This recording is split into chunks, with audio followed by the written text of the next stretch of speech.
আসসালামু আলাইকুম প্রিয় দর্শক, আজ যে গল্পটি বলবো তা তোমাকে রিজিক সম্পর্কে নতুন চোখে ভাবতে শেখাবে। এক দরিদ্র কৃষক ছিল, সারা দিন কঠোর পরিশ্রম করত, কিন্তু ঘরে খাবার খুব কম থাকত। একদিন খেতে কাজ করতে করতে সে আল্লাহকে বলল, হে আল্লাহ, আমি তো চেষ্টা করি, রিজিক কেন আসে না? সেই রাতে কৃষক একটি স্বপ্ন দেখল। সে দেখল এক দেবদূত তার হাতে একটা ছোট থলে দিচ্ছে। দেবদূত বলল, রিজিক কখনো দেরি হয় কিন্তু হারায় না। তোমার চেষ্টা তোমার আমানত, আর রিজিক আল্লাহর দান। পরের দিন সকালে কৃষক কাজে গেল।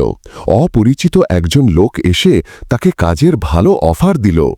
সেই থেকেই তার অবস্থা ধীরে ধীরে বদলে গেল। রিজিক দেরি হতে পারে, কিন্তু সেটি তোমারই হয়ে থাকে। হতাশ হও না, আল্লাহ সব দেখেন। গল্পটি ভালো লাগলে কমেন্টে লিখুন, রিজিক আল্লাহর হাতে, আমি চেষ্টা করব ইনশাল্লাহ। আর ভিডিওতে লাইক ও শেয়ার করতে ভুলবেন না।